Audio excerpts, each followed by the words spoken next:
DDG just got hit with the one thing he never saw coming. Halle Bailey went to court, filed a restraining order, and told the truth the internet wasn't ready for. Not rumors, not gossip, real court documents, real danger. She said what most women are too afraid to say out loud. He wasn't just toxic, she told the judge, as he was dangerous. He screamed in her face. He grabbed her. He followed her home. And the worst part? He did all of it while their baby was watching. Imagine that. You're holding your child, trying to keep him calm. And the man you once trusted is now a threat in your own home. Now DDG's in full-blown meltdown mode. He's posting, deleting, going live, crying on camera, blaming the haters. He thought this would be like every other time. Post a fake apology, drop a vlog, spin the story. But not today, because this time, the truth is in black and white, filed in court. This time, Halle brought receipts. And the restraining order, it didn't just get filed, it got approved. That means a judge looked at the evidence, looked at the text, the video, the bruises, and said, yes, this woman needs protection. Yes, this man is a threat. And as soon as the ruling dropped, boom, he snapped. He ran to the internet, crying on live streams, shouting about how he was set up. But here's the part he won't say out loud. Halle didn't ruin his life. He did that all by himself. Because the things she's accusing him of aren't just one-time fights, they're patterns. She told the court that he showed up uninvited, that he followed her, watched her house, refused to leave. She said he grabbed her arm, yelled in her face, made threats while holding their baby. And now, there's video to back her up. One clip from a home security camera shows DDG pacing outside Halle's front door for over 30 minutes. He wasn't there to talk. He wasn't there to drop off anything. He waited. He watched. And then he started banging on the door, screaming her name, trying to twist the door handle, trying to get inside a house that wasn't his anymore. And inside that house was Halle Bailey and their baby. Imagine that moment. You're a new mom, trying to protect your child, and the person you fear most is right outside, pounding on your door. That's not love. That's not fatherhood. That's harassment. But it didn't stop there. Because Halle didn't just come to court with fear.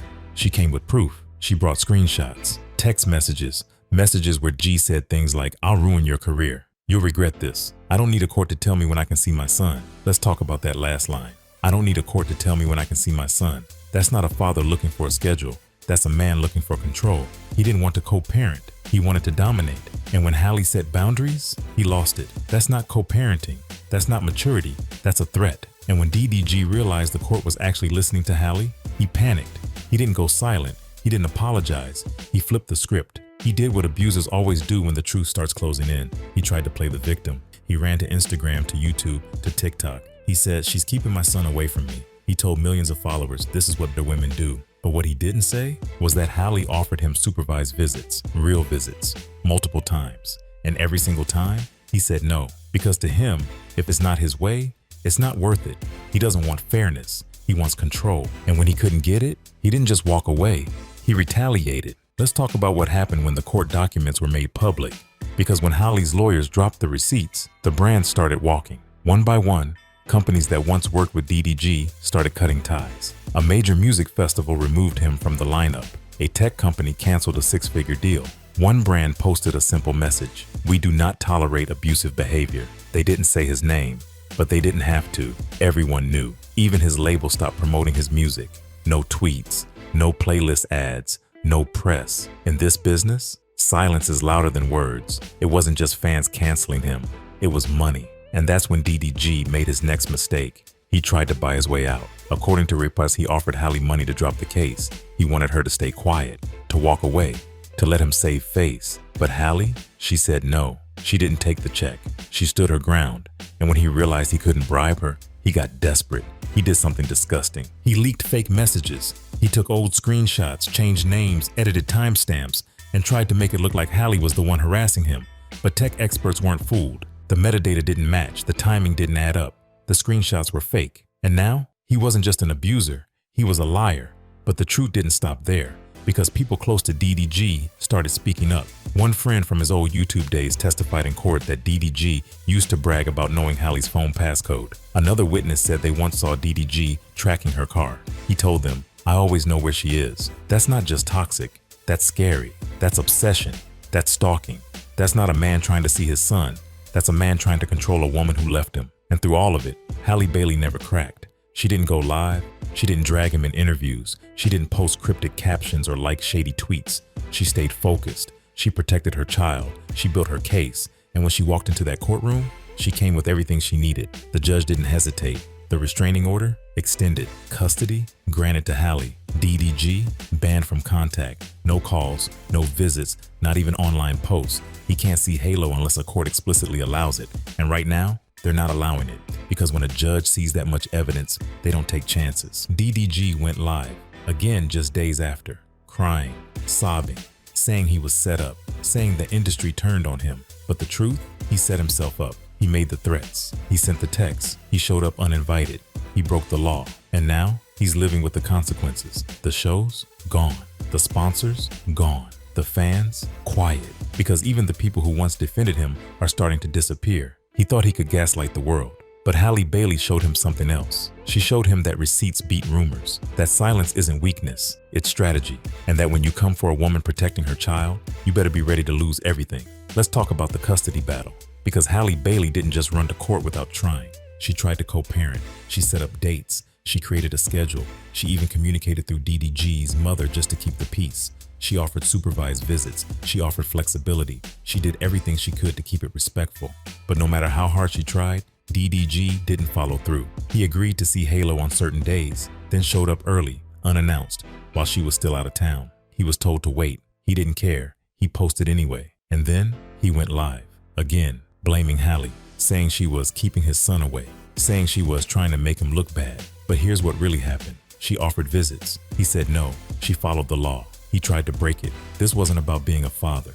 This was about being in control. And when the public started catching on, he changed tactics. He turned to his fans, to his followers, to his family. DDG's sister and brother jumped into the drama. They reposted TikToks meant to humiliate Halle. They mocked her astrology sign, her emotions, her motherhood. They tried to make her look unstable, tried to paint her as toxic. But here's the truth. Raising your voice, having emotions, being passionate, that's not abuse. Grabbing someone, dragging them, threatening them in front of a baby, that is. And DDG's family, instead of helping him grow up, they fueled his meltdown. Every post, every comment, every like on a shady tweet, it made things worse, especially in court, because judges watch everything. And every attempt to humiliate Halle publicly only made the case stronger against him. Let's talk about his fan base now.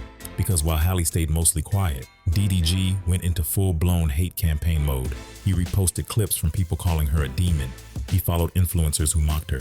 He liked comments that insulted her. He weaponized his following. And Halle, she said the harassment from his fans hasn't stopped. She can't post without being attacked. She can't show her baby without being judged. She's being followed, stalked online, and dragged through the mud. All because she set boundaries. This isn't just messy, this is dangerous. Because DDG has millions of followers. And when a man like that turns his fan base against the mother of his child, that's not drama, that's abuse. And yet through all of this, Halle Bailey stayed silent. She didn't clap back. She didn't go to the shade room. She didn't post vague tweets. She let the documents speak for her. She let the facts tell the story. Because she wasn't chasing clout. She was protecting her child. And while DDG live streamed and cried for sympathy, Halle was filming a major movie in Italy, a film backed by studios, by brands, by millions of dollars in contracts. She was still building her career while fighting to keep her child safe. That's pressure most people will never understand, and she handled it with grace. But DDG, he didn't care. He kept creating chaos. He kept violating boundaries. So Halle did what she had to do. She cut him off legally, and now he can't even speak about her online. He can't mention Halo. He can't post pictures. He can't sub-tweet because the judge saw the truth, and that truth was terrifying. In her final declaration, Halle said, "I never know when he'll demand our son or threaten me. This is no longer about parenting. It's about control." She said DDG was using their son Halo as a tool, not to bond, but to build content, to gain sympathy, to fuel his platform. And the judge agreed. They didn't just give her temporary custody. They gave her full control. He now gets zero say in major decisions. He gets 6 hours a week of supervised visits. If the court decides, he's earned them. And right now, that's not happening. Now the countdown begins, because on June 4th, DDG is expected to appear back in court. And this time, he'll have to explain everything. The videos, the texts, the break-ins, the lies. No live stream can save him. No "I'm sorry" post can erase what's on the record. The judge doesn't care about clout, only facts. And right now, all the facts point to one thing. DDG crossed the line. Again and again and again. And Halle, she's no longer the soft-spoken Disney star people thought they could walk over. She's a mother. She's a businesswoman. And now, she's a survivor. This story didn't start in court. It started in silence. In those quiet moments when Halle felt unsafe, when she held her baby tighter because she didn't know what DDG might do next, when she kept receipts, screenshots, timestamps because something told her, one day I might need this. And she was right, because when that day came, she didn't just show up with fear, she showed up with proof. She didn't throw punches online. She didn't beg people to believe her. She let the evidence speak. And now, the law is speaking back. DDG can't see his child without court permission. He's banned from speaking on the situation. His career is in free fall, and more brands are stepping away every week. His fan base, divided. His label, silent. His public image, gone. And here's the truth. DDG didn't just lose a girlfriend. He lost a woman who gave him a second chance when no one else would. He lost the mother of his son. He lost access to his child. And worst of all, he lost the one thing he always thought he could manipulate, the narrative. Because Halle Bailey took control of the story. Not with drama, not with rage, but with calm, quiet, unshakable truth. And now, she's on set filming the biggest movie of her career. She's holding her baby. She's surrounded by people who love her. She's focused. She's glowing. She's free. And DDG, he's left with live streams, broken deals, and a future that's crumbling fast. This isn't just a PR nightmare. It's a legal defeat, a personal collapse, a full-on career implosion. He thought he could intimidate her, control her, silence her. But instead, he exposed himself. He burned his own name. He dragged his own reputation. He lost the only thing that actually mattered, his family. But it looks like he destroyed himself instead. I'll keep you updated on all the latest news, so smash that like button and subscribe if you like the vibe by Clyde.